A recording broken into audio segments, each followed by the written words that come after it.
Our CM sir and KTR Garu have made us feel that these are the bare minimum that we should respect for, and because of this, the government also laid a solid framework on attracting enterprises, a strong foundation for business continuity, and creating a salubrious industrial ecosystem which has gone on autopilot mode. The minister was talking about his entire mechanism, entire secretary is on autopilot mode. That I definitely see that, because with electioneering in progress last 1 month, a lot of things have moved for me.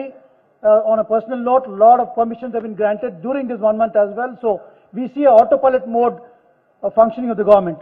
The underlying philosophy of autopilot mode of ecosystem development is, and a highly congenial regulatory regime have given the enterprise a feeling of security, optimism, and to remain sanguine on both the business development and personal peace of mind, sir. This to me is the biggest deal indeed.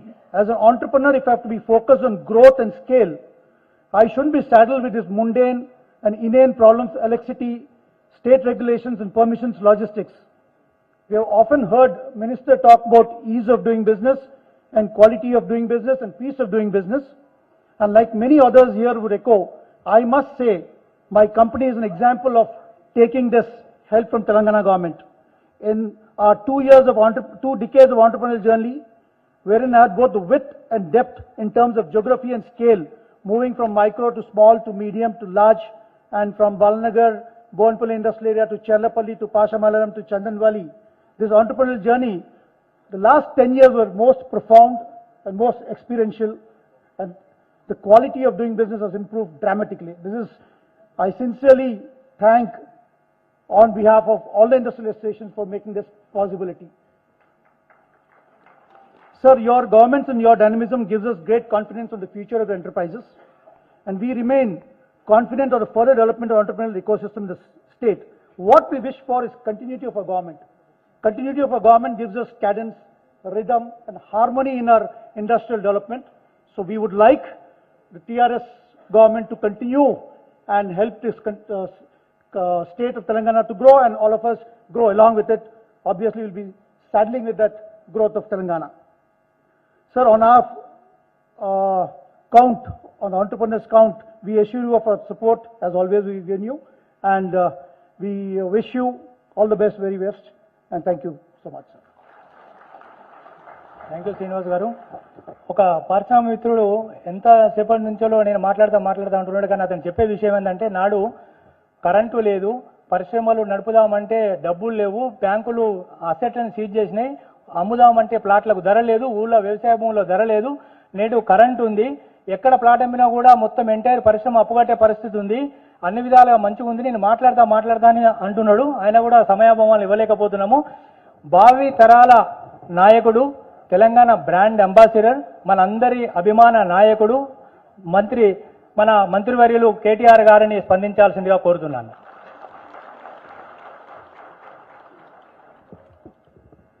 అందరికీ నమస్కారం. గౌరవనీయులు సుధీర్ రెడ్డి గారు, వేదిక పైన ఆసీనులైన పెద్దలందరికీ, వేదిక ముందున్న పెద్దలందరికీ ముందుగా ఒక క్వశ్చన్ అడగాలి మిమ్మల్ని అందరినీ. మీరు తినొచ్చిండ్రా లేదా? అయితే పర్లేదు, ఏం లేదంటే డౌట్ వచ్చింది మళ్ళీ. మీరు నేను కొద్దిగా తిన్నాను. మా మీటింగ్లో మధ్యలో ఎవరో బ్రెడ్ ఆమ్లెట్ తెస్తే తినొచ్చిన.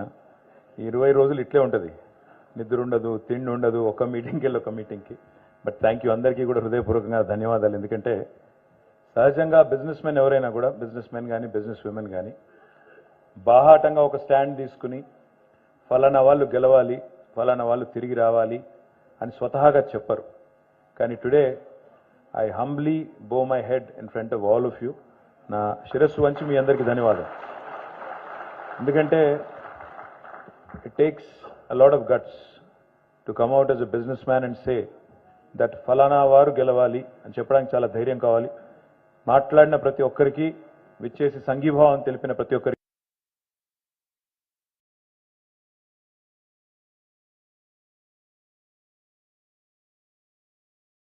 ఇట్లా ఉంటుందో మాకు ఎన్నికలు వచ్చినప్పుడు అట్టే ఉంటుంది.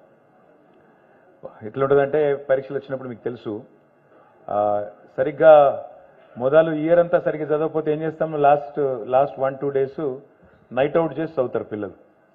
అంటే రాత్రి అంతా మేల్కొని కష్టపడి కింద మీద పడి చదువుతూ ఉంటారు. కరెక్ట్గా అక్కడ పోయిన తర్వాత మనం పత్రికల్లో సారీ క్వశ్చన్ పేపర్ చూడంగానే అప్పుడు నిద్ర వస్తుంటుంది. అట్లా ఆ టైప్లో ఉంటుంది అనమాట. కానీ అదృష్టవశాత్తు తెలంగాణ ప్రభుత్వం గత 9.5 ఏళ్లుగా పనిచేస్తూనే ఉంది. 9.5 ఏళ్లుగా ప్రిపేర్ అవుతూనే ఉంది. బాగా ప్రిపేర్డ్ ఉన్నాం కాబట్టి మాకే డౌట్ లేదు. మళ్ళీ ఇదే హాల్లో డిసెంబర్ 1st వీక్లో తప్పకుండా విజయోత్సవ సభ కూడా చేసుకుందాం. I'm very confident with all of your blessings and all of your support will come back strongly. నాకే అనుమానం కూడా లేదు. అట్ ద సేమ్ టైం సరే ఇక్కడ మీరు కొద్దిగా లొల్లి పెట్టకపోతే నాకు మాట్లాడుతున్నాను. ఇక్కడ మీరు మా చెవుల్లో మాట్లాడితే ఎట్లా? జర పక్కకు వచ్చేయండి, పక్కకు వచ్చేయండి సార్. మీకు పక్కనుంటే వాళ్ళు లొల్లి పెడుతున్నారు, నాకేమీ నడతలేదు, నేను డిస్టర్బ్ అవుతున్నాను. మీరు వచ్చేయండి. 9.5 ఏళ్ళు తెలంగాణలో ఏం జరిగింది, ఇవాళ నాకెందుకు ఓటేయాలి? ఇప్పుడు నాకు చల్లకొచ్చి ముంత దాచే అలవాటు లేదు. మీరు అన్నీ చెప్పినారు, ఇండస్ట్రీ సమస్యలు, దుర్గాప్రసాద్ గారు, ఇంకా ఇతర పెద్దలు పాశ్మైలారంలో, ఇంకా కొన్ని చోట్ల మేడం అయితే మోర్ ఇండస్ట్రియల్ ఎస్టేట్స్, ఇంకా ఒక వక్త ఎంఎస్ఎంఈ ఫోకస్ చేయండి, భాస్కర్ రెడ్డి గారు అనుకుంటా, ఫోకస్ చేయండి అని చెప్పారు. ఇవన్నీ కూడా నేను విన్నాను, నేనున్నాను, కానీ నేను ఉంటాను. కానీ ఇప్పుడు మాత్రం డిసెంబర్ 3rd లోపల నేనేం చేయలేను. ఎందుకంటే ఐ మీన్ సస్పెండెడ్ యానిమేషన్. ఈ నిమిషానికి నేను అదేమంటారు సుప్త చేతన అవస్థ అనేది అంటారు తెలుగులో, అందులో ఉన్నాను ప్రస్తుతం. ఎలక్షన్ ఆ అవస్థలో ఉన్నాం కాబట్టి, ఎన్నికల అవస్థలో ఉన్నాం కాబట్టి అప్పటిదాకా ఏం కాదు. You have to wait until December 3rd so that I can actually do something about it. But my department of course is working. Jayesh Ranjan is there. My entire team is working diligently. I'll certainly put in a word. I can tell them that I've received number of representations which need to be looked at, which need to be addressed, some ongoing issues that need to be started. ఒక మాట ఏం చెప్పారంటే effluent treatment plant మీరు శంకుస్థాపన చేశారు, ఇంకా ప్రారంభం కాలేదన్నారు పాశ్మైలారంలో. అట్లాంటివన్నీ కూడా I assure you fully that I'll sort it out. I'm actually just a text away. Most of the times I just receive a text and I act on it. Next time you don't have to wait for a meeting to happen. All you can do is please send me a text message and I'm happy to follow up on that. అయితే ఇక్కడికి ఈరోజు వచ్చింది నేను ఒక రాజకీయ నాయకుడిగా మీ మద్దతు కోరడానికి, మా పార్టీకి, మా ప్రభుత్వానికి, మరి మా పార్టీకి ఎందుకు ఓటేయాలి, ఎందుకు ఓటేస్తే మీకు వచ్చేది ఏంటి, తద్వారా మేము మళ్ళీ గెలిచి మళ్ళీ అది సేవ చేయాలనే ఒక ఆలోచనతో ఇక్కడికి వచ్చాం. I want to address 2-3 issues. ఒకటి, 9.5 ఏళ్ళు ఇందాక సార్ చెప్పినట్టు నిజంగా చెప్పాలంటే 9.5 ఏళ్ల కిందగా చూడడానికి లేదు. Any non Telugu speakers here? काफी सारे लोग हैं क्या? तो बीच बीच में मैं हिंदी बोल लेता हूँ साहब, थोड़ा पूरा तेलुगु में थोड़ा मिक्स करके बोल लेता हूँ. हैदराबाद का हूँ तो बोल ले सकता हूँ. तो अगर आप पिछले 9.5 साल देखेंगे, పోయిన 9.5 సంవత్సరాలు చూస్తే నిజానికి we could not work the entire time, 9.5 years.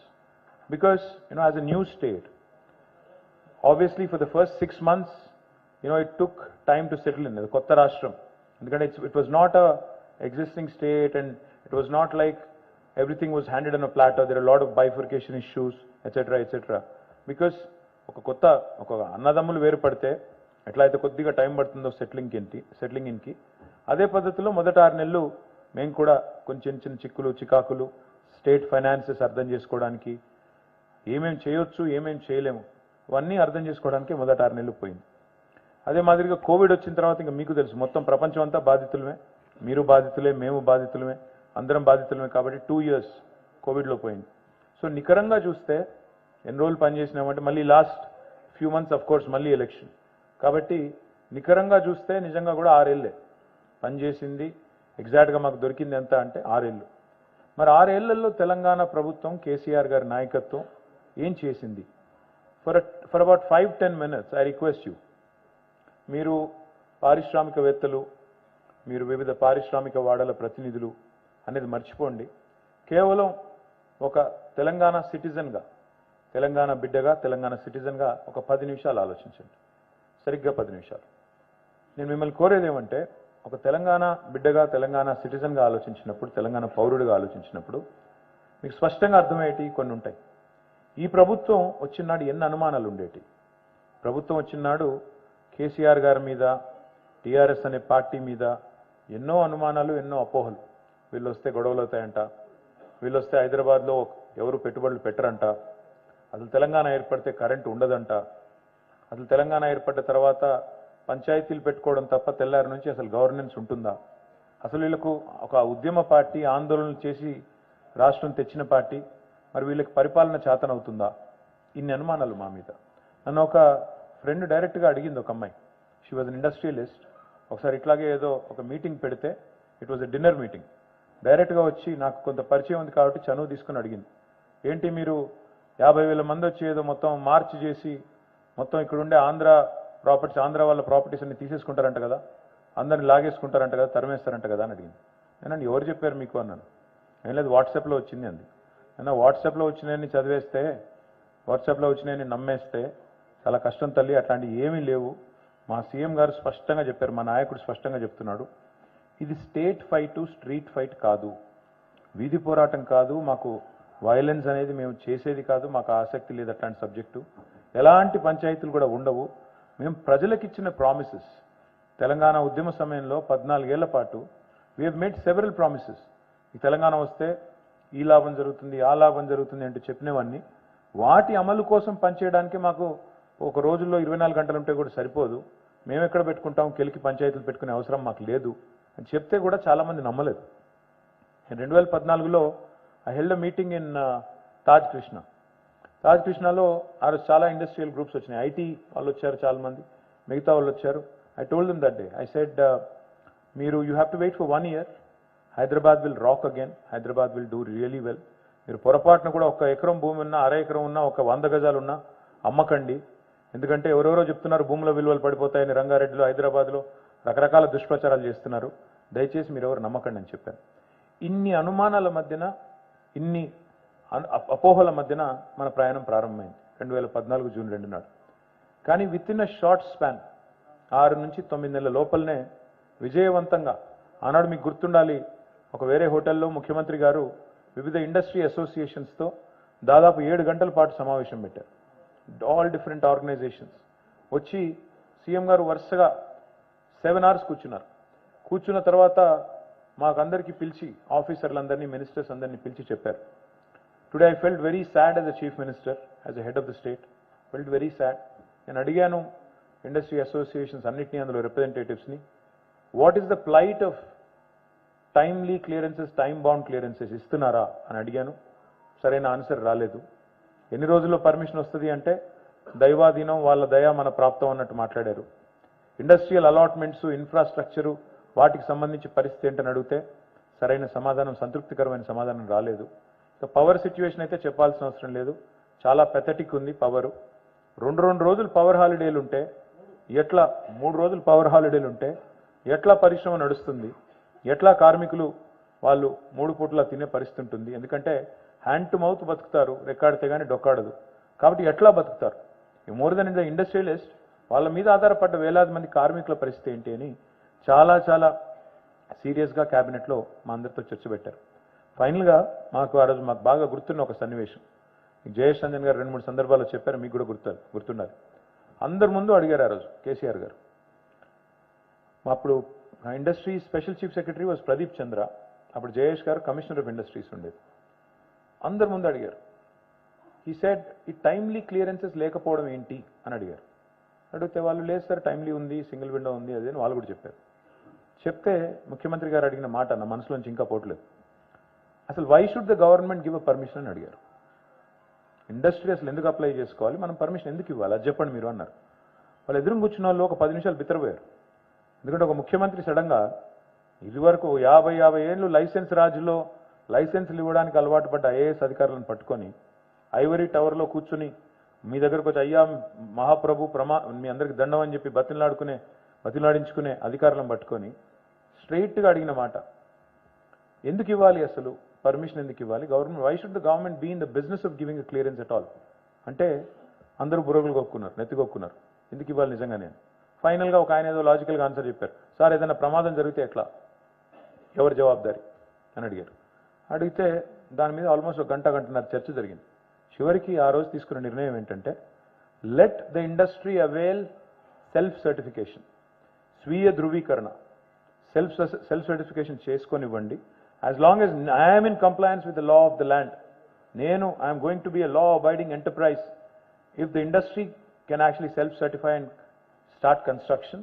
Of course compliance కోసం రెగ్యులేటరీ పర్పసెస్ కోసం ఒక పర్మిషన్ కూడా ఇవ్వండి, కానీ అది కూడా టైం బౌండ్ ఇవ్వండి, 15 రోజులు ఇవ్వండి. ఇవ్వకపోతే 16 రోజు ఆటోమేటిక్ అప్రూవల్. అట్లా వచ్చింది ఇప్పుడు మీరు చెప్పిన TS iPASS. It did not come about just like that. It came out after your interaction. It came out because the chief minister was determined to make a change. It came out because the chief minister was hell-bent on making it easy for you to do business. వాస్తవం ఏంటి అంటే తెలంగాణ బిడ్డగా ఆలోచించమని చెప్పింది ఏంటంటే power, ఇవాళ power supply బాగైందా లేదా అంటే చిన్నపిల్లల్ని అడిగినా చెప్తారు. కానీ తమాషా ఏంటంటే memory is a funny thing. జ్ఞాపక శక్తి అనేది చాలా మనం మనిషికి మతిమరుపు అనేది ఇట్స్ ఇంట్రెస్టింగ్ థింగ్. ఎట్లా అంటారా, అప్పుడప్పుడు మనకు అది మంచిది. ఎందుకంటే మన ఇంట్లో మన దగ్గర వాళ్ళు ఎవరో పెద్దవాళ్ళు ఎవరైనా చనిపోతే for us to move on in life మర్చిపోలేకపోతే అదే జ్ఞాపకాల్లో బతికితే జీవితం ముందుకు పోదు. But at the same time చాలా విషయాలు మనం మర్చిపోతాం కొంత టైం అయిన తర్వాత. ఉదాహరణకి పవర్ క్రైసిస్ ఎంత తీవ్రంగా ఉండేదో హైదరాబాద్లో కానీ తెలంగాణలో కానీ మర్చిపోయాం కన్వీనియంట్గా. చాలామంది they take it for granted. చాలామంది గత అనుభవం లేని వాళ్ళు ఏమనుకుంటారంటే ఏముంది ఇప్పుడు కొత్తగా కరెంట్ ఇచ్చేదేముంది, వస్తానే ఉంది కదా, వీళ్ళు ఇచ్చేది ఏంటి, ఇట్లా ఉంటుంది అనమాట థింకింగ్. మీకు ఉదాహరణకు చెప్తాను మీకు. నేను అక్కడక్కడ మేము 24/7 పవర్ సప్లై అని చెప్పినప్పుడు I keep getting messages in social media. నాకు మెసేజ్ చాలామంది టాంట్ చేస్తూ పంపుతుంటారు. 10 నిమిషాలు కరెంటు పోగానే ఆవేశంగా, ఇదేనా నువ్వు చెప్పిన బంగారు తెలంగాణ, ఇదేనా నువ్వు చెప్పిన 24 గంటల కరెంటు, పోయి 10 నిమిషాలైంది పండుకోలేకపోతే ఏం చేస్తున్నావా అంటే నాకు అర్థం కాదు. ఓకే అంటే 10 ఏళ్ల కిందటనేమో 10 గంటలు కరెంటు పోతే అడిగినోడు లేడు, పట్టించుకున్నోడు లేడు మీరు అడిగినా.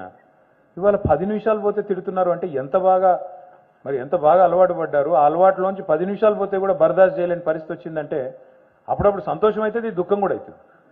సంతోషం ఎందుకంటే at least the quality of power is improved, it's an indirect compliment. But దుఃఖం ఎక్కడ అవుతుందంటే గతం అంత వేగంగా మర్చిపోతే ఎట్లా? How can you take it for granted? ఇప్పుడు నిన్నగాక మొన్న కర్ణాటక డిప్యూటీ చీఫ్ మినిస్టర్ వచ్చి ఆయన ఏం చెప్పారు, పాపం ఆయన వీళ్ళు తీసుకొచ్చిన వాళ్ళు పాపం సరిగా ఆలోచన చేయలేదు, స్క్రిప్ట్ ఇవ్వలేదు. వచ్చి ఆయన ఏం చేసిండు, మా నెత్తి మీద పాలు పోసిపోయిండు. వికారాబాద్ జిల్లాకు వచ్చిండు, రైతుల మీటింగ్, అక్కడ రైతులందరూ వస్తే వాళ్ళందరికీ చెప్తున్నాడు ఆయన 5 గంటల కరెంట్ ఇస్తున్నాం కర్ణాటకలో అంటున్నాడు. కింద వీళ్ళందరూ బుర్రలు కొట్టుకుంటున్నారు.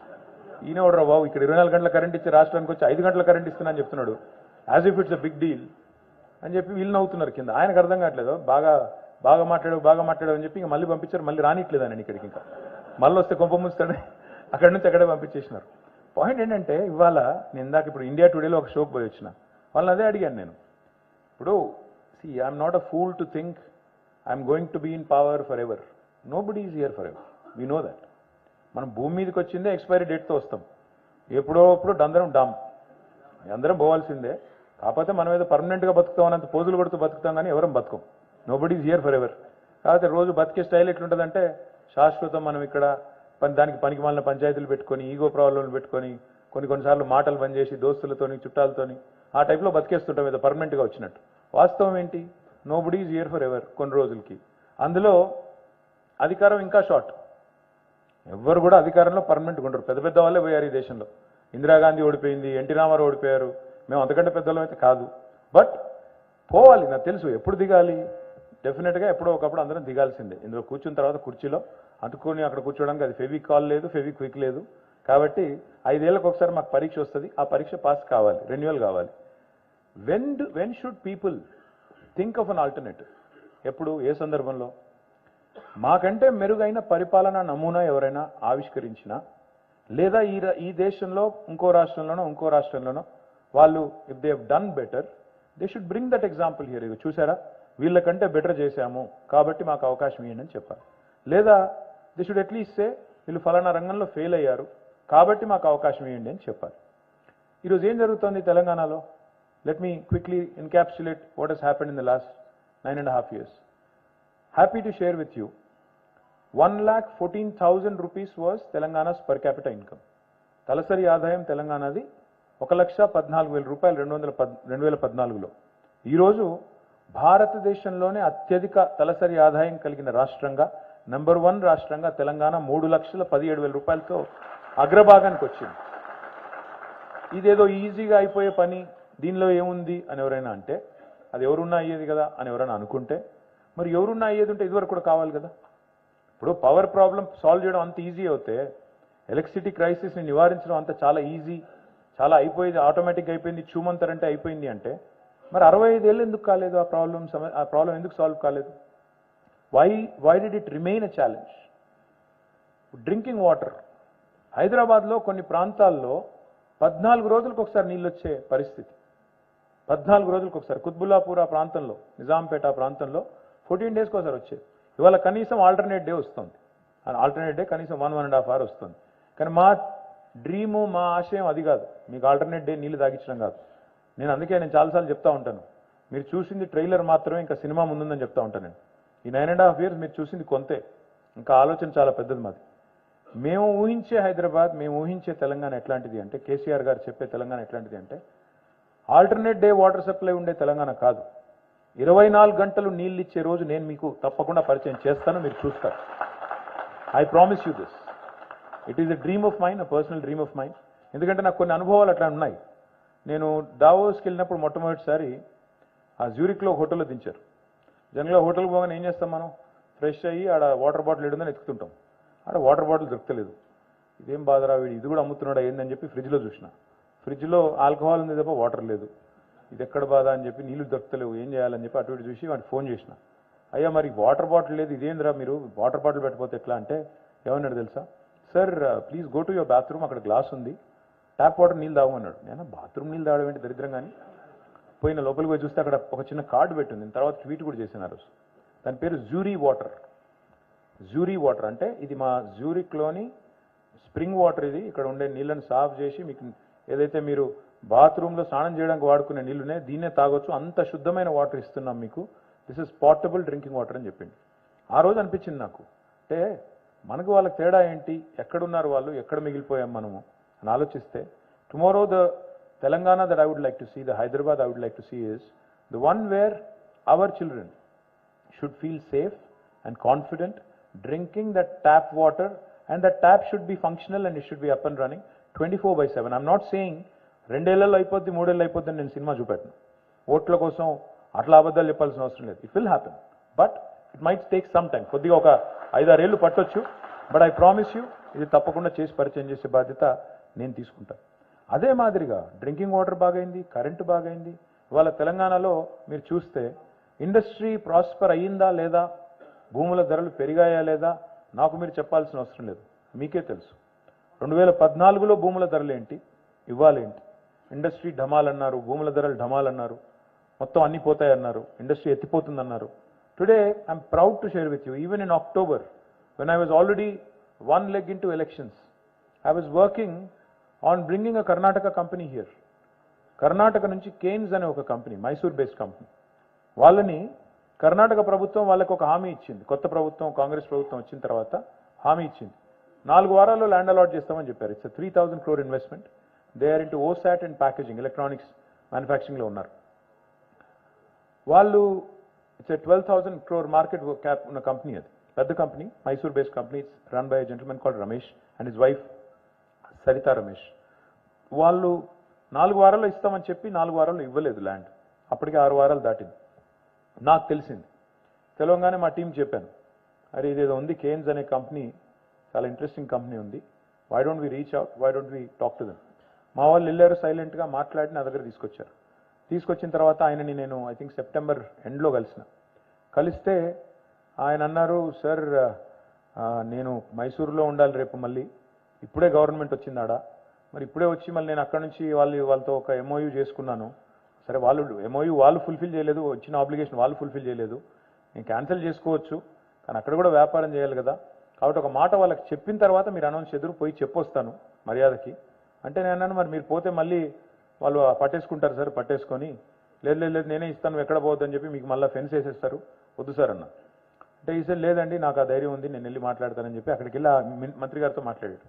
మంత్రి గారు అన్నారంట ఆయనతో, అట్లెట్లా పోతారు మీరు, తెలంగాణకి ఎట్లా పోతారు, పోకూడదు కదా అంటే, మరి సరే మీరు ల్యాండ్ ఇవ్వండి, ఇప్పటికైనా ఒక 10 days టైం ఇస్తాను, ల్యాండ్ ఇవ్వండి, నేను పోను అని చెప్పాడు. 15 రోజులు అయింది, ల్యాండ్ రాలేదు. నాకు ఫోన్ చేశారు, సార్ నేను ఇంకా రెడీ ఉన్నాను, వస్తాను, అనౌన్స్ చేస్తానని. వచ్చి ఇక్కడ అనౌన్స్ చేస్తే October 3 or 4 అనౌన్స్ చేసినట్టున్నాము. ఎందుకంటే మాకు తెలుసు అప్పటికే కోడ్ ఏదో వస్తుందని తెలుసు, కాబట్టి ఒక 2 రోజుల ముందు అనౌన్స్ చేశాము. చేసి ఆయనకు ఆ రోజు నేను ఇచ్చిన మాట, 10 daysలో మీకు ల్యాండ్ ఇస్తాను అంటే ఎక్కడ కావాలని అడిగాను. ఫాక్స్కాన్ ఎదురుగా కొంగర్ కలంలో అక్కడే కావాలన్నాడు ఆయన. ఫాక్స్కాన్ కడుతున్నారు, నాకు అక్కడనే కావాలన్నాడు. మా ఎండీని అడిగితే నరసింహారెడ్డిని, అందులో పంచాయతీలు ఉన్నాయి సార్, అందులో 5-6 రైతులు కొట్లాడుతున్నారు, మా భూమి అంటే మా భూమి అంటాడు. ఇట్లా లాభం లేదు, ఆయన వచ్చేదే 6 వారాలు అక్కడ ఇయ్యట్లేదని ఇక్కడికి వస్తున్నాడు. మళ్ళీ నువ్వు కూడా అదే పని చేస్తే ఇక్కడ నుంచి కూడా పోయి ఇంకొకడికి పోతాడు. 10 రోజుల్లో ల్యాండ్ ఇవ్వాలి, ఏం చేస్తావో చెయ్యి నాకు తెలియదు, 10 రోజుల్లో ఇచ్చి తీరాలి అంటే 10th డే ల్యాండ్ ఇచ్చాము.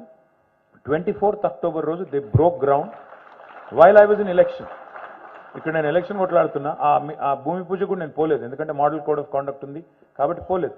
కానీ 24 అక్టోబర్ నాడు కూడా మేము ఇక్కడ ఒకవైపు ఎలక్షన్లో మళ్ళీ గెలవాలి, ఏమేం చేయాలో ఇవన్నీ చేస్తూనే ప్రచారం చేసుకుంటూనే అక్కడ కూడా మానిటర్ చేస్తూ ఇంకా కూడా ఇండస్ట్రియల్ డిపార్ట్మెంట్ని కానీ యాక్టివిటీని కానీ ఎక్కడ కూడా టెంపో పడకుండా ఆ పని కూడా చేస్తూ ఉన్నాం. అంటే the point I'm trying to make is, ఇవాళ ఇతర రాష్ట్రాల నుంచి కూడా ఇక్కడికి వచ్చి కేరళ నుంచి, కర్ణాటక నుంచి, మహారాష్ట్ర నుంచి, గుజరాత్ నుంచి ఒక వెల్స్పన్ ఇవన్నీ వస్తున్నాయంటే ఒకే ఒక్క కారణం, stable government and able leadership. Stable government ఉండాలి, ఏబుల్ లీడర్షిప్ ఉండాలి. రెండు ముఖ్యం. ఎందుకంటే స్టెబిలిటీ లేదనుకోండి, వాళ్ళ మహారాష్ట్రలో ఏమవుతుంది, ఎవరు ఎప్పుడు ముఖ్యమంత్రో ఎవడు ఎప్పుడు ఉప ముఖ్యమంత్రి అర్థం కావట్లేదు అక్కడ. ఇప్పుడు కర్ణాటకలో ఏ కుర్చీలో ఎవరు ఉంటారో, ఏ కుర్చీ ఎవరు లాగుతారో అర్థం కావట్లేదు. ఆయన ఆల్రెడీ ఒక ఆయన కన్నేస్తున్నాడు, దస్తీ వేస్తున్నాడు, ఇంకొక ఆయన ఆల్రెడీ రిసార్ట్ రాజకీయం మొదలుపెట్టాడు. బస్సులు పెట్టడం, రిసార్ట్ల చుట్టూ ఎమ్మెల్యేలు తిప్పడం, వాళ్ళకి బాగానే ఉంటుంది, ఇక్కడ వేరే వాళ్ళకి ఇబ్బంది అవుతుంటుంది. స్టెబిలిటీ అనేది లేకపోతే గవర్నమెంట్కి ఆ కప్పల తక్కేలాగా ఒకరు పైకి పోతుంటే ఇంకొకరు లాగుతుంటే మనం అన్నీ చూసాం ఇదివరకు. ఇదే రాష్ట్రంలో ఒకటే టర్మ్లో ముగ్గురు ముఖ్యమంత్రులు మారితే ఎట్లా అవుతుందండి పని? మళ్ళీ రెడ్ వచ్చే మొదలాడని సామెతుంది, మీకు తెలుసు అది. అంటే మొదటికెళ్ళి మళ్ళీ మొదలవుతుంది, కొత్త ఆయన రాగానే, కొత్త కృష్ణుడు రాగానే ఇంకోటి మొదలవుతుంది. అట్లా మళ్ళీ అనవసరంగా స్టెబిలిటీ అనేది లేకపోతే మాత్రం దెబ్బ డెఫినెట్గా తినేది అందరికంటే ముందు పారిశ్రామిక రంగం, డెఫినెట్గా అందరికంటే ముందు దెబ్బ తినేది మన రాష్ట్రం. ఓవరాల్గా రాష్ట్ర అభివృద్ధి కూడా కుంటుపడుతుంది. రెండవది ఏబుల్ లీడర్షిప్. ఏంటి ఏబుల్ లీడర్షిప్ అంటే, ఇప్పుడు మా ప్రభుత్వంలో కేసీఆర్ గారు మీతో 7 గంటలు కూర్చున్నారు. కూర్చున్న తర్వాత మీలాగానే రియల్ ఎస్టేట్ వాళ్ళతో కూడా ఒక 5-6 గంటలు కూర్చున్నారు. ఒక్కటే రోజు కూర్చున్న తర్వాత అదే సాయంత్రం, ఇక్కడ కొంతమంది రియల్ ఎస్టేట్లో ఉన్న వాళ్ళు కూడా ఉండొచ్చు, ఒక్కటే రోజు 6 జీవోలు ఇచ్చారు. ఒక్కటే రోజు, విత్ ఇన్ నో టైం. ఎందుకంటే ఆయన డిసిషన్ తీసుకున్నారు, క్యాబినెట్కి చెప్పారు, వెంటనే గవర్నమెంట్ ఆర్డర్స్ వర్ ఇష్యూడ్. అదే రేపటి రోజున వేరే వాళ్ళు ఎవరైనా వస్తే, వాళ్ళు ఏదైనా నిర్ణయం తీసుకోవాలి అంటే వాళ్ళకి ఆ స్వాతంత్రం ఉంటుందా? ఢిల్లీని కన్సల్ట్ చేయకుండా, ఢిల్లీలో ఉండే పెద్దలకు చెప్పకుండా, ఢిల్లీ పర్మిషన్ తీసుకోకుండా, ఢిల్లీ అప్రూవల్ తీసుకోకుండా పనులు జరుగుతాయా? ఢిల్లీ వెళ్ళాలి, ఎక్కే విమానం, దిగే విమానం అన్నట్టు అక్కడ పోవాలి, అడగాలి, వాళ్ళని నొప్పించాలి, మెప్పించాలి, వాళ్ళకి ఇవ్వాల్సిన యామ్యా ఇయ్యాలి. ఇవ్వకపోతే పనులు కావు. ఇవాళ తెలంగాణ ప్రభుత్వం వచ్చిన తర్వాత మీరందరూ నాకు చెప్పాల్సిన పని లేదు, మీరు ఇంకొకటి చెప్పాల్సిన పని లేదు. ఇవాళ corruption in clearances, corruption in any kind of approvals తగ్గిందా లేదా దయచేసి మీరే మీ గుండె మీద చేసుకొని ఆలోచించుకోండి. ఎందుకంటే ఈ ప్రభుత్వం వచ్చిన తర్వాత వీ హేవ్ మేడ్, ఇప్పుడే అన్నారు ఒక మాట, ఇందాక మాట్లాడిన ఒక వక్త, ఇదే గవర్నమెంట్ లేకముందు ఇదే ఆఫీసర్లు ఉండేది, కేసీఆర్ గారు లేకముందు సేమ్ అప్రూవల్స్కి, సేమ్ ప్రాసెసెస్కి టైం పట్టేది. మరి కేసీఆర్ వచ్చిన తర్వాత పని చేయించడం ఎట్లాగో తెలుసు కాబట్టి వ్యవస్థతో పని వేగంగా అవుతుందని చెప్పారు. All of these are in your practice. మీ అనుభవంలో, మీ ఎక్స్పీరియన్స్లో ఇవన్నీ ఈరోజు ఉన్నాయి. నేను మీ అందరితోని ప్రార్థించేది, కోరేది ఒకటే, స్టేబుల్ గవర్నమెంట్, ఏబుల్ లీడర్షిప్ అనేది ఒక మన కోసమే కాదు, రాష్ట్రానికి అవసరం. ఇవాళ మీరు రాష్ట్రంలో ఉండే ఇతర పార్టీలు, వాళ్ళ నాయకత్వాలు, వాళ్ళ పెడబొబ్బలు, గావు కేకలు, ఢిల్లీ నుంచి, గుజరాత్ నుంచి వచ్చి మా మీద చేస్తున్న ఆరోపణలు ఇవన్నీ చూస్తూ ఉన్నారు. వాటి విషయంలో కూడా నేను మీకు కొంత స్పష్టత ఇవ్వాల్సిన అవసరం ఉందని నేను అనుకుంటా ఉన్నాను.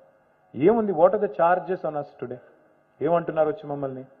2-3 విషయాలు రిపీటెడ్గా చెప్తారు. రాష్ట్రాన్ని అప్పుల పాలు చేశాడు కేసీఆర్ అని ఒక ఆయన అంటాడు. ఇవి వచ్చి ఒకటే అబద్ధాన్ని మళ్ళీ 10 సార్లు చెప్తే అది నిజమైపోతుంది అన్నట్టు చెప్పిందే చెప్పి they are trying to confuse people and they are trying to make people think ఇదేదో అప్పుల పాలు చేసి అప్పుల ఊబిలో నెట్టేశారు కేసీఆర్ గారు, మళ్ళీ దివాలా తీస్తుంది రాష్ట్రం, ఎవడు కడతాడు అని మాట్లాడుతుంటారు కొంతమంది, మీరు చూస్తూ ఉన్నారు. I will only ask you to understand one simple thing. ఇప్పుడు మా జనరేషన్లో, మాకంటే ముందు జనరేషన్లో, మా పేరెంట్ జనరేషన్లో థింకింగ్ ఎట్లా ఉండేదండి? ఒక ప్రభుత్వ ఉద్యోగమో ప్రైవేట్ ఉద్యోగమో సంపాదిస్తే రిటైర్ అయ్యే నాటికి 58 ఏళ్లకో 59 ఏళ్లకో రిటైర్ అయ్యే నాటికి నాకంటూ ఒక ఇల్లు ఉండాలి, ఆ ఇల్లు కట్టుకోవాలి, ఒక ప్లాట్ కొనుక్కోవాలి, సేవింగ్స్ ఉండాలి, చేసుకొని ఒక్కొక్కటిగా మొత్తం ఇల్లు మొత్తం కట్టుకొని రిటైర్ అయిన రోజు ఆ ఇంట్లోకి పోవాలి, గృహప్రవేశం చేయాలి. అదే మాదిరిగా రిటైర్ అయిన రోజు నాకంటూ ఒక కారు ఉండాలి, నాకంటూ ఒక వెహికల్ ఉండాలి, ఈజీగా పెన్షనో గిన్షనో వస్తే నేను బతికేస్తాను. ఇది ఆ రోజు థింకింగ్. మరి ఈ రోజు ఎట్లా ఉందండి? ఈరోజు మీ అమ్మాయికో అబ్బాయికో ఒక ఐటీ ఉద్యోగమో లేకపోతే మీ ఇండస్ట్రీలో పనిచేయడానికి వచ్చినారనుకోండి, ఆర్ కొత్తగా పెళ్ళైంది అనుకోండి, what is the first thing they are doing? ఒక కారు కొంటారు. రెండో పని ఏం చేస్తారు? ఒక ఫ్లాట్ కొంటారు, ఇల్లు కొంటారు. మనమేమో ఆ తరంలో రిటైర్మెంట్ నాడు ఇల్లు గురించి ఆలోచిస్తే, మరి ఈ తరంలో జాబ్ ఎక్కిన మొదటి నెల ఇల్లు కొనడం, కారు కొనడం ఆలోచిస్తున్నారు. తేడా ఏంటి అంటే ఆ కన్జర్వేటివ్ మైండ్ సెట్ ఏదైతే ఉండేదో ఆనాడు, అప్పు చేయడం తప్పు, అప్పు చేసి ఇల్లు కొనడం తప్పు అనే థింకింగ్ ప్రజల్లో ఉండేది, సమాజంలో ఉండేది.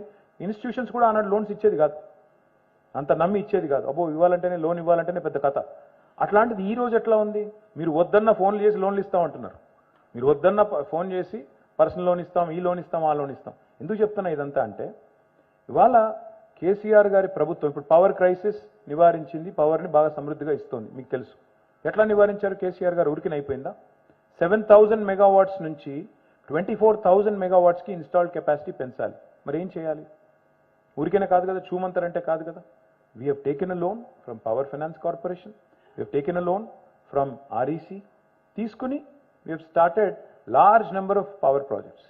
అల్టిమేట్గా ఏమవుతుంది దీనివల్ల? It's a productive investment, it's not a debt. It's a productive investment in a productive sector which is going to pay off. ఒక రూపాయి పెట్టుబడి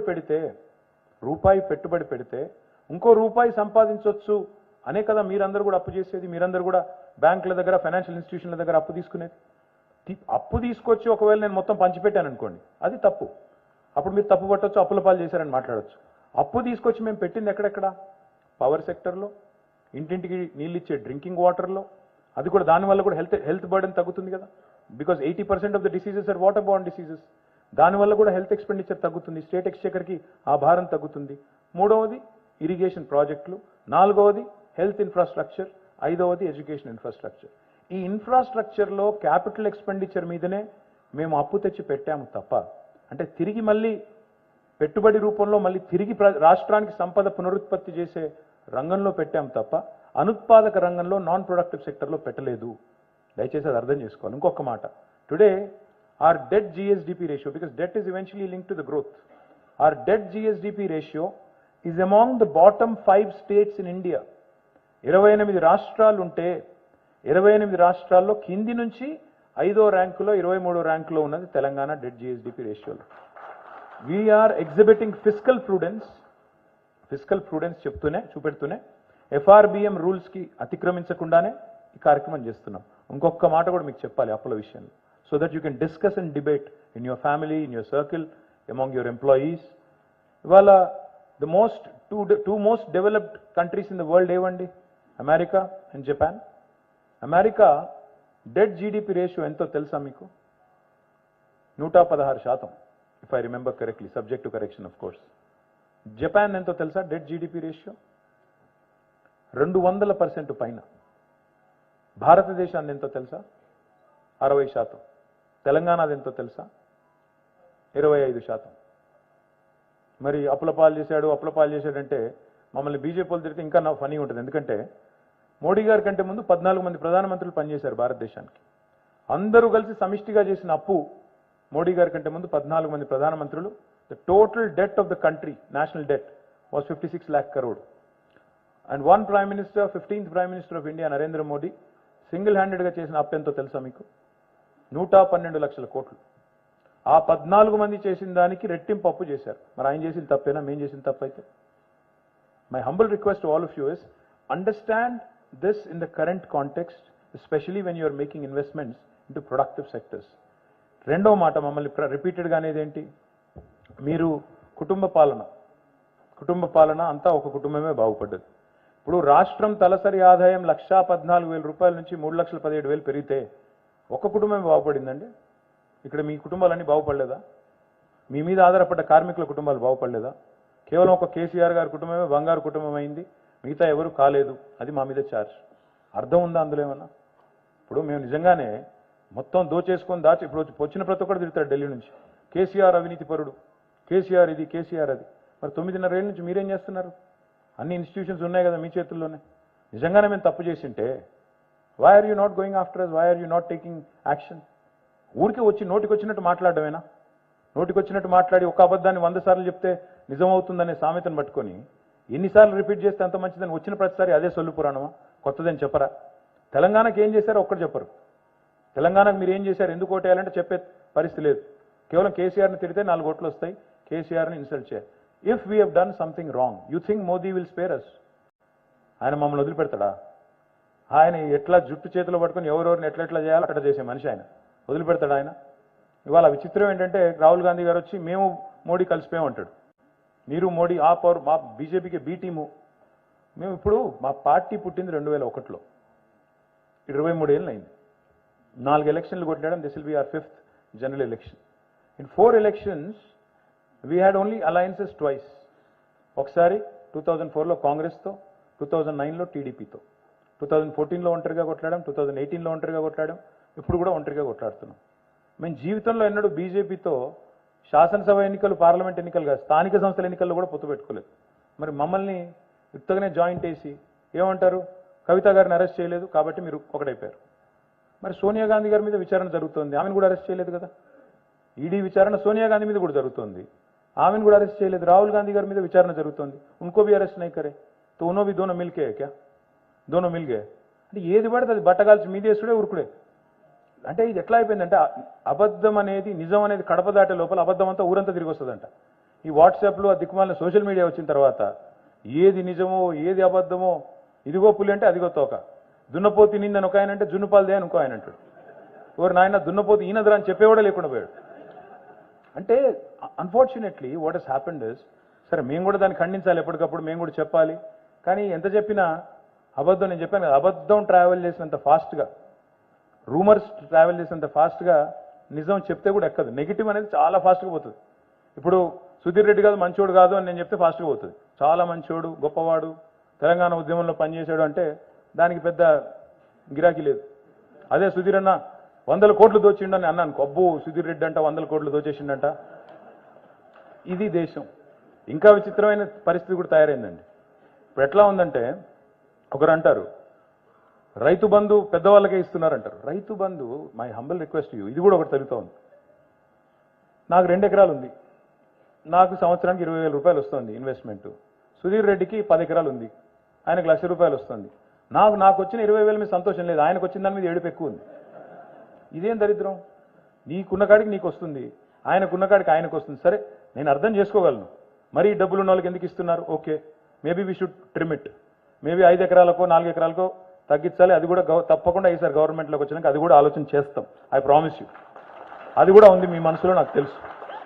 అదేవిధంగా ఇంకా ఏమంటారు మమ్మల్ని, ఈ మధ్యన వచ్చిన వాళ్ళు వీళ్ళు తిట్టేది, ఇంకేమున్నాయనా తిట్టేది మమ్మల్ని? ఈ మధ్యన ఇదోటి, ఇక్కడ ఇంజనీర్లు కాబట్టి మీరందరూ కాళేశ్వరం మునిగిపోయింది ఒక ఆయన అంటాడు. కాళేశ్వరం మునిగిపోయింది మొత్తం 1,00,000 కోట్ల నాశనం చేశాడు కేసీఆర్, ఇంజనీర్ కానోడికి అప్ప చెప్తే ఇట్లే ఉంటుంది అని ఒక ఆయన అంటాడు. You should understand what Kaleshwaram is. ఇక్కడ మీరందరూ చదువుకున్న వాళ్ళు, విద్యావంతులు కాబట్టి మీకు చెప్తా ఉన్నా, దయచేసి ఒక్కటి సావధానంగా వినండి. What is Kaleshwaram? అసలు ఏంటి కాళేశ్వరం అంటే? ప్రాజెక్ట్ ఏంటిది? కాళేశ్వరం అంటే ఒక బరాజా, ఒక రిజర్వాయరా, ఒక పంప్ హౌజా, ఒక చిన్న కెనాలా? ఏంటి కాళేశ్వరం? కాళేశ్వరం అంటే 21 పంప్ హౌజులు, 22 రిజర్వాయర్లు, 100 కిలోమీటర్ల గ్రావిటీ టనల్స్. కాళేశ్వరం అంటే 1000 కిలోమీటర్ల కెనాల్లు, 147 టీఎంసీల సామర్థ్యం గల రిజర్వాయర్లు, ఒక్క బరాజ్ కాదు 4 బరాజ్లు. దిస్ ఇస్ కాళేశ్వరం స్థూలంగా. అసలు ఏంటి కాళేశ్వరం? ఎందుకు పెట్టారు కేసీఆర్? తెలంగాణ భూభాగం అర్థం చేసుకున్న వాళ్ళకి, తెలంగాణ జియోగ్రఫీ అర్థం చేసుకున్న వాళ్ళకి తెలుస్తుంది, లేని వాళ్ళకి ఒక నిమిషం నేను చెప్తాను. తెలంగాణ ఎట్లా ఉంటుందంటే భూభాగం చూస్తే మీరు, ఇట్ ఈస్ ఏటవాలుగా అండులేటింగ్ టోపోగ్రఫీ ఉన్న ప్రాంతం తెలంగాణ. నదులు 2, ఒకవైపు సౌత్లో కృష్ణా ఉంటుంది, నార్త్లో మనకి గోదావరి ఉంటుంది, తుంగభద్ర, ఇంకా ఇతర చిన్న చిన్న మాంజీరా లాంటి చిన్న చిన్న నదులు కూడా ఉన్నాయి. Main rivers are Krishna and Godavari. నదులు కింది నుంచి ప్రవహిస్తున్నాయి, భూభాగం పైన ఉంది. నది ఇక్కడ ఉంటే భూభాగం పైన ఉంది. నీళ్లు రావాలి కెనాళ్ళ ద్వారా అంటే వేరే మార్గం లేదు. నీళ్లు ఎత్తిపోయడం తప్ప, లిఫ్ట్ చేయడం తప్ప ఇంకో మార్గమే లేదు. లేదా గ్రావిటీ ద్వారా టనల్స్ తవ్వాలి. మరి 100 కిలోమీటర్ల టనల్స్ తవ్వితే ఎంత ఖర్చు అవుతుందో మీకు తెలుసు. లిఫ్ట్ చేస్తే దానికి ప్రత్యామ్నాయంగా ఎంత అవుతుందో మీకు ఐడియా ఉంది. మీరందరూ కూడా I'm sure most of your engineers. KCR ఏం చేశారు? ఆనాడు కాంగ్రెస్ ప్రభుత్వంలో original design was Pranahita Chevella అని పెట్టారు. ప్రాణహిత చేవెళ్ళ ప్రాజెక్ట్ కాన్సెప్ట్ ఏంటంటే, తుమ్మిడిహెట్టి అనే ప్రాంతంలో సిర్పూర్ కాగజ్ నగర్ నియోజకవర్గంలో ఆదిలాబాద్ జిల్లాలో ఆనాడు, ఇప్పుడు మంచిర్యాల జిల్లాలో ఉంది. అక్కడ నీళ్లు ట్యాప్ చేసి అక్కడి నుంచి నీళ్లు లిఫ్ట్ చేసి 100 కిలోమీటర్లు, దాదాపు 300 కిలోమీటర్లు చేవెళ్ళ దాకా తీసుకొని రావాలి. కానీ సిస్టమ్ ఎట్లా డిజైన్ చేశారు? అక్కడ నుంచి ఇక్కడ దాకా కెనాల్స్ ఓకే అన్నారు, పంప్ హౌస్లు ఓకే అన్నారు, కానీ ఒక్కటంటే ఒక రిజర్వాయర్ కూడా ప్లాన్ చేయలేదు. ఇప్పుడు కామన్ సెన్స్ ఏం చెప్తుంది మీకు? మీకు ఇంట్లో గంటన్నర వాటర్ వస్తుంది, ఏం చేస్తాం మనం? ఉన్న కుండలు బిందెలు అన్నీ నింపుకుంటాం కదా, మళ్ళీ రేపు వస్తుందో రాదో ఏందో సంగతి అని చెప్పి నింపుకొని పెట్టుకుంటాం కదా, కన్వెన్షనల్ విజ్డమ్ అది. గోదావరిలో ఫ్లడ్ వచ్చినప్పుడు ఏం చేయాలి ప్రభుత్వం? నీళ్లు ఒడిసి పట్టి పంప్ చేసి ఎన్ని రిజర్వాయర్లలో నింపి పెట్టుకుంటే అంత మంచిది కదా. మేము అదే చేశాము. ఏం చేశాము? తుమ్మిడిహెట్టి దగ్గర నీటి లభ్యత తక్కువ ఉంది, ముంపు మహారాష్ట్రలో ఉంది. తుమ్మిడిహెట్టి దగ్గర రిజర్వాయర్ కడితే, బరాజ్ కడితే ముంపు మహారాష్ట్రలో ఉండి ఇంటర్ స్టేట్ డిస్ప్యూట్ వచ్చి ఆ project would not have taken off. ఎందుకంటే మహారాష్ట్ర ఒప్పుకోదు, ముంపు మా దగ్గర ఉంటే నేను ఒప్పుకుంటానని దేవేంద్ర ఫడ్నవీస్ గారు అంటే, ఆనాడు నీటి లభ్యత, వాటర్ అవైలబిలిటీ ఎక్కువగా ఉన్న ఇంకో పాయింట్ చూసి గోదావరి ప్రాణహితాల సంగమం ఎక్కడైతే అవుతుందో మేడిగడ్డ దగ్గర అక్కడ ప్లాన్ చేసి, ముంపు అనేది ఛత్తీస్గఢ్లో కానీ మహారాష్ట్రలో కానీ లేకుండా చేసి మనం we have shifted it to Medigadda. Medigadda is at about 82 meters above sea level. Just for your reference, Hyderabad is at 535 meters above sea level. అక్కడి నుంచి మనం వాటర్ మల్టిపుల్ స్టేజెస్ లిఫ్ట్ ద్వారా లిఫ్ట్ చేస్తున్నాం, 21 పంప్ హౌస్ల ద్వారా. ఒక దశ, ఇంకో దశ, multi stage lift irrigation system. It is the world's largest lift irrigation system by the way. ఒక్క టీఎంసీ ఒరిజినల్గా ఆనాడు వాళ్ళు డిజైన్ చేసింది కాంగ్రెస్ వాళ్ళు, ఒక టీఎంసీ నీళ్లు లిఫ్ట్ చేయడానికి డిజైన్ చేశారు. ఒక టీఎంసీ అంటే just so that you know, మన Hussain Sagar capacity is 1 TMC. రోజుకి 1 TMC లిఫ్ట్ చేసే కెపాసిటీతో original Pranahita was designed. KCR garu వచ్చిన తర్వాత ఏం చేశారంటే దాన్ని మేడిగడ్డకు షిఫ్ట్ చేశారు. రిజర్వాయర్లు లేకపోతే రిజర్వాయర్లు 147 TMCల రిజర్వాయర్లు, మల్లన్న సాగర్, కొండపోచమ్మ సాగర్, రంగనాయక్ సాగర్, మలకపేట రిజర్వాయరు, గంధమల్ల, బస్వాపూరు, గౌరవెల్లి, ఒక 22 రిజర్వాయర్లు యాడ్ చేశారు. దాంతోపాటు మళ్ళీ అక్కడి నుంచి ఇక్కడికి వరకు మొత్తంగా చూసినట్టయితే హియర్ ఇస్ ఎన్షోర్డ్ మల్టిపుల్ స్టేజెస్లో lifting from 82 meters all the way to 618 meters at Kondapochamma. అంటే హైదరాబాద్ నెత్తి మీద కుండ పెట్టినట్టే కొండపోచమ్మ సాగర్ అంటే. లిటరల్లీ అక్కడ నుంచి హైదరాబాద్కి ఎప్పుడు కావాలంటే అప్పుడు అక్కడ ఒక బటన్ నొక్కితే మనం నీళ్లు ఎప్పుడు కావాలంటే అప్పుడు తాగునీరు తెచ్చుకోవచ్చు. ఆ స్థాయిలో బై గ్రావిటీ తెచ్చుకోవచ్చు. ఆ స్థాయిలో డిజైన్ చేశారు కేసీఆర్ గారు. ఆబ్వియస్లీ ఏం జరుగుతుంది? మీరు ఒరిజినల్ స్కీమ్ ఏమో 40,000 కోట్లు 2005లో, 1 TMC కెపాసిటీ, 40,000 కోట్లు ఒరిజినల్ ఎస్టిమేటు, అందులో ఒక్క రిజర్వాయర్ లేదు. ఇది ఆనాటి పరిస్థితి. మరి కేసీఆర్ గారు వచ్చిన తర్వాత రీడిజైన్ చేసిన ప్రాజెక్టు, దాని పేరు కాళేశ్వరం అని పెట్టాము. ఏం చేశాము? 147 TMCలు అంటే 147 హుస్సేన్ సాగర్లు యాడ్ చేశాం డిఫరెంట్ ప్లేసెస్లో. దానికి ల్యాండ్ కావాలి కదా, భూసేకరణ చేయాలి కదా, ఖర్చు అవుతుంది కదా, కన్స్ట్రక్షన్ చేయాలి కదా, మొత్తం డ్యామ్ కట్టాలి, అది చేశాము. పంప్ హౌజులు కట్టాము, పంపింగ్ కెపాసిటీ పెంచాము. ఎందుకంటే 1 TMC బదులు 2 TMCలు తీసుకోవాలి, రోజుకు 2 TMCలు తీసుకోవాలని చెప్పి 2 TMCలు తీసుకున్నాం. మరి 2005కి 2014-15కి 10 ఏళ్ళు కాస్ట్ పెరగదా? ఇన్ని యాడ్ చేసిన తర్వాత 40,000 కోట్ల ప్రాజెక్టు 80,000 కోట్లు అయింది. రాహుల్ గాంధీ వస్తాడు, 80,000 కోట్ల ప్రాజెక్టులో 1,00,000 కోట్ల కుంభకోణం జరిగింది అంటాడు. నేను ఏం చేయాలి? సావాలా? నెత్తి బాదుకోవాలా? ఎక్కడైనా నెత్తిగా గుద్దుకొని చావాలన్న గోడకి? ఏం చెప్పాలి ఆయనకి? No, they are not helping me, sir. They are helping BJP, unfortunately. That's the problem. They are helping BJP set the narrative. ఇంకా విచిత్రం, మేడిగడ్డలో ఏదో జరిగింది అని హడావుడి చేసిపోయారు. It could be an engineering problem. I am not denying it. I will not deny that there is a problem. There is a problem. I can't deny it. కానీ అక్కడ 2 piers కుంగినాయి Medigadda barrage. It is not the first time this has happened in this country. That barrage was built by a reputed agency like L&T. L&T is not any other Tom, Dick or Harry. It's one of the most reputed companies of India, respected across the world. అట్లాంటి company కట్టిన barrage అది. ఆ barrage cost 1,839 కోట్లు. Medigadda barrage cost, ఒక barrage 1,839 కోట్లు, అంటే 2,000 కోట్లు కూడా కాదు. కానీ ఇక్కడున్న ఆయన పోతాడు 1,00,000 కోట్లు కొట్టుకొని పోయినాయి అంటాడు. ఊరి నాయన 1,00,000 కోట్లు ఎక్కడివి, కొట్టుకుపోవడం ఎక్కడిది, ఎత్తుకపోవడం ఏంది, మీ బాధ ఏంది, ఎవరైనా అడుగుదామంటే ఇల్లాజికల్. రాహుల్ గాంధీ గారు పోయారు, ఆయన మహా ఇంజనీరు. పోయి ఇప్పుడు మనం బ్రిడ్జ్ కడతామండి, బ్రిడ్జ్ కడతాము, కల్వర్ట్ కడతాం, ఏది కడతాం. బ్రిడ్జ్లో కాంట్రాక్షన్కి ఎక్స్పాన్షన్కి సమ్మర్కి హీట్కి కోల్డ్కి ఉండేటట్టు ఏం చేస్తాం, జాయింట్ పెడతాం కదా, ఎక్స్పాన్షన్ జాయింట్ పెడతామా. అక్కడ పోయి నిలబడ్డాడు ఈ మహానుభావుడు. ఇది క్రాక్ అంటాడు, మొత్తం బరాజ్ క్రాక్ వచ్చింది. ఆయన ట్విట్టర్లో పెట్టి సచ్చాడు. ఇది నేను చెప్పట్లేదు, ఐఎమ్ నాట్ జోకింగ్. నేను చూసి షాక్ అయ్యాను. ఊరు నాయన నిజంగా ఈ మనిషికి ఇంత కూడా తెలియదా అని. ఊరికేనా అన్నారు మరి ముద్దపప్పు అని. నేను ఏమంటున్నా అంటే ఎక్స్పాన్షన్ జాయింట్ని పట్టుకొని క్రాక్ అంటే నెత్తి ఎక్కడ కొట్టుకొని సావాలి మేము, చెప్పండి మీరు. ఇంకోటి నేను క్లియర్గా చెప్తాను, మీ అందరికీ అర్థం కావాలి, పత్రికల ద్వారా ప్రజలకు కూడా అర్థం కావాలి. అన్నారం పంప్ హౌస్ మునిగింది, ఒక 3-4 ఏళ్ల కిందట నీళ్ళు వచ్చినాయి, మునిగింది. మరి అట్లాంటి కాంగ్రెస్ కట్టిన శ్రీశైలంలోని జనరేటింగ్ స్టేషన్ కూడా మునిగింది. మేము కూడా అనొచ్చు, ఇప్పుడు కావాలంటే మస్తుగా మాట్లాడచ్చు, ఏముంది నోరే కదా. శ్రీశైలం జనరేటింగ్ స్టేషన్ కూడా మనం మునిగింది కదా ఒక సంవత్సరం కిందట. అది కూడా మరి మేము కట్టలేదు కదా, కాంగ్రెస్ కట్టింది కదా. అంటే ఆ కట్టింది కూడా ఒరిజినల్గా తప్ప. ప్రకాశం బరాజ్లో, ధవళేశ్వరం బరాజ్లో కూడా ఈ సమస్య వచ్చింది, మీకు తెలుసో లేదో. వెస్ట్ బెంగాల్లో ఫరక్కాలో వచ్చింది, నాగార్జున సాగర్లో వచ్చింది. ఒక దగ్గర కాదు సమస్యలు వచ్చినాయి, కడెంలో వచ్చింది. Engineering problems. ఇప్పుడు మనం ఇల్లు కడతామండి, ఇప్పుడు నేను చెప్తే మళ్ళీ కొంతమందికి ఓవర్ సింప్లిఫికేషన్ అనొచ్చు, కానీ ఇల్లు కడతాం, ఇల్లు పూర్తయింది, గృహప్రవేశం చేస్తాం, పూజా గీజా చేసి వెళ్ళిపోయాం, బ్యాండ్ బాజా భారత్. ఇది పైన లీకేజ్ స్టార్ట్ అయింది, వాటర్ ప్రూఫింగ్ సరిగ్గా చేయలేదు వాడు. ఏం చేయాలి నేను, మొత్తం ఇల్లు గుల్ల కొట్టాలనా? ఇదేం లాజిక్? మళ్ళీ పిలిచి మళ్ళీ వాటర్ ప్రూఫింగ్ చేస్తాం, మరి చేయరా సరిగ్గా చేయ వెదవా అని తిట్టి మళ్ళీ చేయిస్తాం. ఇప్పుడు మేమేం చేస్తున్నాము, ఎగ్జాక్ట్గా సేమ్ పని చేస్తున్నాం. ఆ బరాజు 5 సీజన్స్ని మిడ్ స్టాండ్ అయింది, Medigadda barrage. This is not the first year of Medigadda. ఆ barrage last year it withstood the highest flood in Godavari, 28 lakh cusecs flooding వస్తే కూడా దట్ బరాజ్ విత్స్టూడ్ ఇట్. ఈ సంవత్సరం ఏదో జరిగింది, ఏం జరిగింది అని తెలుసుకునే లోపలనే ఆయనేమో వచ్చి క్రాక్ అంటాడు జాయింట్ని చూసి, ఈయనేమో తెల్లారి ఎన్డీఎస్ఏ రిపోర్ట్ అని ఒకటి అనౌన్స్ చేస్తాడు, మొత్తం వేస్ట్, ఇంకా 3 బరాజులు కూలగొట్టాలి అర్జెంటుగా, మొత్తం నాశనం చేశారు ప్రజాధనం అని ఈయన అంటాడు. అంటే దున్నపోతు ఈయన ఆయన అనగానే ఈయన వచ్చి వెంటనే జున్నుపాలేవి, దుడ్డెట్లుంది, బాగుందా లేదా, అందంగా ఉందా లేదా అని ఈయన అంటాడు. లాజిక్. నేను ఇంకొక మాట అడుగుతున్నాండి, దయచేసి సీరియస్గా వినండి. 130 మంది చనిపోయారు మన గుజరాత్లో ఒక బ్రిడ్జ్ కొలాప్స్ అయ్యి, Morbi. Have you heard of a report? Have you heard of any action being taken? Did the chief minister take responsibility? Did the PWD minister take responsibility? Did engineering chief take responsibility? Was there a culpable criminal action against the agency? ఎక్కడ విన్నారా మీరు అసలు ఒక మాట? Any peep in media? సరే media అంటే ఇంక భయపడుతుంది మోడీ గారికి, మనం ఏం చేస్తాం కానీ ఒక్క మాట కనీసం ఎక్కడన్నా. 130 మంది చచ్చిపోయిన కాడనేమో కుయ్యలేదు కయ్యలేదు. అక్కడ రాహుల్ గాంధీ పోడు, ఎవడు పోడు.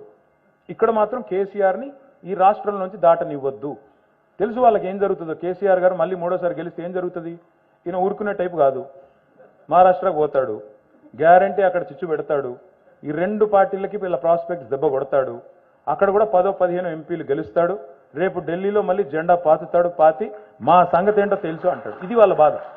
వీళ్ళ రాహుల్ గాంధీకి మోడీకి కోపం ఏంది అంటే, ఆయన వచ్చి ఈయన బీ టీం అంటాడు, ఈయన వచ్చి ఆయన బీ టీం అంటాడు. మేము ఎవరి బీ టీము కాదు, మేము తెలంగాణ ప్రజల ఏ టీం అంతే తప్ప మేము ఎవడి బీ టీం కాదు. మాకు ఆ కర్మ కూడా లేదు. As long as we are here to serve the people of Telangana. We are not here to be subordinates of either Rahul Gandhi or Narendra Modi. కొంతమంది అంటారు మమ్మల్ని, మీరు మోడీని వ్యతిరేకిస్తే మరి ఇండియా అలయన్స్లో ఎందుకు లేరు అంటే, ఇండియా అలయన్స్లో ఉంటేనే మేము మోడీని వ్యతిరేకించినట్ట. అంటే ఈ దేశం ఏంటి, రాహుల్ గాంధీ క్యాంపు మోడీ క్యాంపు 2గా విభజించారా? అది ఎప్పుడు జరిగింది? అంటే దేశంలో 3వ మనిషి ఉండకూడదా, 3వ పార్టీ ఉండకూడదా?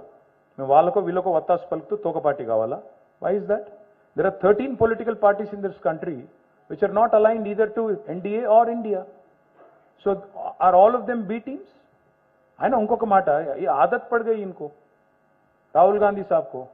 जाते वेस्ट बंगाल, वहां बोलते दीदी को आप बीजेपी के बी टीम हो, वहां से दिल्ली आते आगे बोलते आज अरविंद केजरीवाल तुम बीजेपी बी टीम, वहां से जाते यहाँ पे क्या बेंगलुरु, कुमार स्वामी तुम बीजेपी बी टीम, वहां से सीधा इधर फ्लाइट लेकर हैदराबाद, केसीआर तुम बीजेपी बी टीम. ये क्या आदत है? अगर आप में अगर वोट लेने की ताकत नहीं है, अगर आप में दम नहीं है, आपके प्रोग्राम में दम नहीं है, तो हम क्या कर सकते हैं उसके लिए? किसी को भी ऊपर भी कुछ भी करके ऐसे ही कुछ भी बोल दे के, मैं सीधा पूछ रहा हूं, अगर किसी को ना अरेस्ट करना हमारी समझौता की निशान है, तो अरेस्ट तो आपको भी नहीं करे, सोनिया मैडम को अरेस्ट नहीं करे, आप पे भी कार्रवाई चल रही, फिर आप भी बी टीम है उनके. ये कहां की मैच फिक्सिंग है? నేనేమంటున్నా అంటే ఈ ఆరోపణలు తప్ప ఈ పనికి మాలిన పసలేని ఆరోపణలు తప్ప. Let them compare as in any sector. ఇప్పుడు మా పక్కనే కర్ణాటక ఉందండి. 2014లో మనం ఇక్కడ వచ్చాం మీ దయతో, మళ్ళీ 18లో మీరు గెలిపించారు, మళ్ళీ ఇక్కడే ఉన్నాం. 2013లో అక్కడ బీజేపీ గవర్నమెంట్ ఉండేది, కాంగ్రెస్ గవర్నమెంట్ ఉండేది. 18లో అక్కడ బీజేపీ గవర్నమెంట్ వచ్చింది. ఇక్కడ మనం ఉన్నాం, అక్కడ వాళ్ళు ఉన్నారు. ఈ 10 ఏళ్ళు అక్కడ బీజేపీ కాంగ్రెస్ పర్ఫార్మెన్స్ చూడండి కర్ణాటకలో, ఇక్కడ మా పర్ఫార్మెన్స్ చూడండి. ఏ ఫీల్డ్ అయినా సరే, ఎడ్యుకేషనా, హెల్తా, రూరల్ డెవలప్మెంటా, అర్బన్ డెవలప్మెంటా, ఐటీయా, అగ్రికల్చరా, యానిమల్ హస్బెండరీయా, ఫిషరీసా, ఎందులో చూద్దామో చెప్పండి. Happy to compare. నేను అందుకే అన్నాను, మాకంటే మెరుగైన పరిపాలన నమూనా ఉంటే ఆవిష్కరించండి, చెప్పండి. What have you done? Please show it to the people. ఇవాళ today I'm proud standing here in front of all of you. I'm sorry I'm taking too long. I'm proud I'm standing in front of all of you. We have surpassed Bangalore twice in a row. 2 సంవత్సరాలు technology job క్రియేషన్లో last year it was 33% of the total tech jobs. This is not my data. This is NASSCOM's data. We have crossed Bangalore for the first time in history last year. Out of the total jobs created in India, 450,000, 1,50,000 came from Hyderabad, 1,46,000 came from Bangalore. This year, it's 44% of the total jobs coming from our city, Hyderabad. Is it not growing? ఇవాళ హైదరాబాద్ పెరగట్లేదని ఎవరైనా అనగలరా? ఒక రజనీకాంత్ వస్తారు, ఆయనకు అర్థం అవుతుంది. ఆయన చెప్తున్నాడు, అరే హైదరాబాద్ చూస్తే కొన్ని ఏరియాలో న్యూయార్క్ లా ఉంది భయ్ అన్నాడు. ఇక్కడ ఉన్న గజనీలకు మాత్రం అర్థం కాదు, రజనీకి అర్థమైంది. సన్నీ డియోల్ వస్తాడు, ఆయన చూసి ముంబై నుంచి వచ్చి, అరే క్యా ఖూబ్సూరత్ హై ఆప్కా హైదరాబాద్ మే యहीं रहता हूं, मेरे को भी मन कर रहा है यहाँ पे घर खरीद लेता हूं అని సన్నీ డియోల్ అంటాడు. ఇక్కడ ఉన్న వాళ్ళకి అర్థం కాదు. లయ అనే అమ్మాయి వచ్చింది ఈ మధ్యన, యాక్టర్ ఒక అమ్మాయి, ఇదివరకు తెలుగు సినిమాలో చేసేది. ఆ అమ్మాయి యూఎస్లో ఉండి మళ్ళీ తిరిగి వచ్చి ఆ అమ్మాయి చెప్తోంది, మనం నేను చూశాను వీడియో, మా శాన్ ఫ్రాన్సిస్కో కంటే ఎల్ఏ కంటే హైదరాబాదే బాగుందండి, అక్కడంతా పాతబడ్డాయి బిల్డింగ్లు, కొత్తగా ఉన్నాయి, మంచిగా ఉన్నాయని చెప్తుంది. ఇక్కడ ఉన్న వాళ్ళకేమో అర్థం కాదు. We tend to take things for granted. ఇవాళ హైదరాబాద్ నిజంగా ముందుకు పోతున్న మాట వాస్తవం కాదా? హైదరాబాద్లో ఉపాధి అవకాశాలు మెరుగైన మాట వాస్తవం కాదా? తెలంగాణలో కేసీఆర్ గారి గవర్నమెంట్లో ఇవాళ ఆల్రౌండ్ డెవలప్మెంట్ ఉన్న మాట వాస్తవం కాదా? మన growth rate highest in the country అనేది వాస్తవం కాదా? పర్ క్యాపిటల్ హైయెస్ట్ అనేది వాస్తవం కాదా? వెల్ఫేర్ డెవలప్మెంట్ అద్భుతంగా కంబైన్ చేసి నడుపుతున్న మాట వాస్తవం కాదా?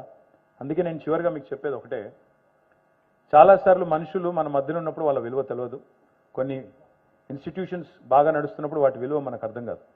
కరోనా వచ్చేంత వరకు మనకు కూడా తెలియలేదు నార్మల్ జీవితం యొక్క విలువ ఏంటో. కరోనా వచ్చిన తర్వాతే తెలిసింది, ఇంట్లో 24 గంటలు బలవంతంగా కూర్చోవలసి వస్తే ఎట్లుంటుందో అందరికీ తెలిసి వచ్చింది అప్పుడే. అట్లాగే కేసీఆర్ గారు కూడా ఎట్లాంటోడు అంటే, మీ జేబులో ఉన్న 100 రూపాయల నోట్లు అంటాడు, జేబులో ఉండే ఖడక్ 100 రూపాయల నోటు కేసీఆర్ గారు. ఆ 100 రూపాయల నోటు పెట్టుకొని మీరు నడుచుకుంటూ పోతుంటే రోడ్డు మీద ఒక చిల్లర రూపాయి కనబడింది అనుకోండి, దానికోసం వంగితే ఏమవుతుంది? ఇది పోతుంది, అది పోతుంది. నా రిక్వెస్ట్ ఏంటంటే, అట్లాంటి 100 రూపాయల నోటు పోగొట్టుకోకండి. కేసీఆర్ గారి గవర్నమెంట్ని తిరిగి తీసుకొని రండి, బాధ్యత తీసుకోండి. రాబోయే 4 రోజులు దయచేసి, 4 రోజులు లేదనుకుంటా, ఇంకా రాబోయే 20 రోజులు దయచేసి మీరందరూ కూడా మా కోసం కొద్దిగా ఎఫర్ట్ పెట్టండి. Please talk to your colleagues, your family, your friends, your workers, everybody. Make sure they vote for us and make sure we come back and then we can celebrate here on December 8th. Thank you. Jai Telangana. Thank you sir. మా ఎంఎస్ఎంఏల slogan ఏంటంటే, మీ వెంటే మేముంటాం, మీతో కొట్లాడుతాం మా సమస్యల మీద అన్నదే మా slogan sir. ఇప్పుడు పారిశ్రామికవేత్తలందరికీ ఒక విజ్ఞప్తి, ఈ కార్యక్రమానికి మా ఆహ్వానాన్ని మన్నించి వచ్చినందుకు మీ అందరికీ పేరు పేరున ధన్యవాదాలు, కృతజ్ఞతలు తెలియజేస్తున్నాం. అలాగే ఇంతసేపు సమావేశంలో కూర్చి అలసి సొలిసి ఉన్నందుకు బయట కాఫీ టీలు కూడా అరేంజ్ చేయడం జరిగింది. దయచేసి అందరూ కాఫీ టీ తాగి ఫ్రెష్ అయ్యి ఒకసారి మంత్రి గారు చెప్పిన మాటలను మనన చేసుకుంటూ ఇంటికి చేరుకోవాల్సిందిగా ప్రతి ఒక్కరికి మనస్ఫూర్తిగా విజ్ఞప్తి చేస్తున్నాం. ఓరి శ్రీకాంత్ ఏడైతుందమ్మా, మీరు అప్పుడే శ్రీకాంత్ ఓ ఏం కాదు ఇట్లా వెనకకెళ్ళి ఓరు, మీరు వెనకకెళ్ళి ఓరమ్మా, సుధీరెడ్డి సార్ గారు వెనకెళ్ళి పోతుంది.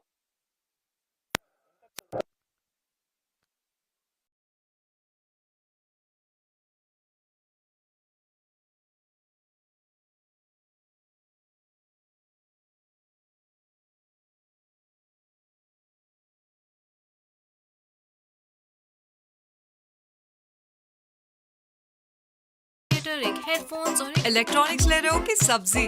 बजाज इलेक्ट्रॉनिक्स के फेस्टिव ऑफर्स में अब सब कुछ किफायती दामों में है। इतना ही नहीं, अब पाइए बजाज इलेक्ट्रॉनिक्स में 1 करोड़ जीतने का मौका और 30 ऑल्टो केटन कार्स भी। बैठ जाइए सब लोग।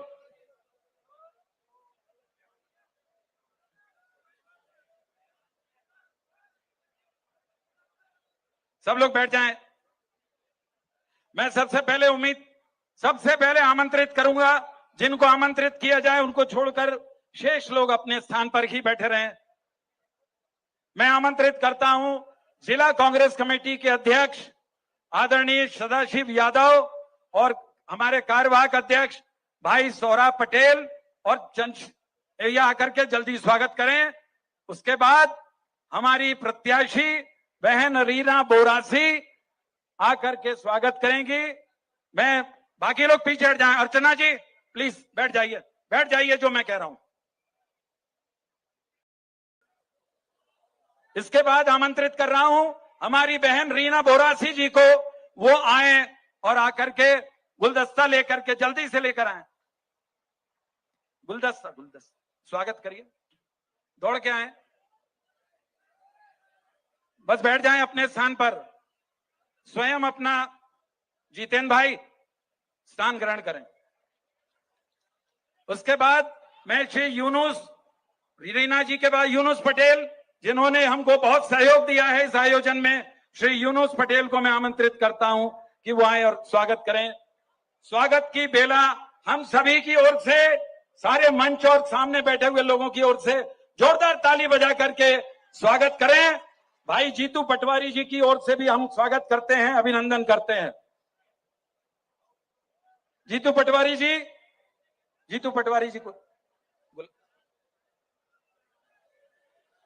अब मैं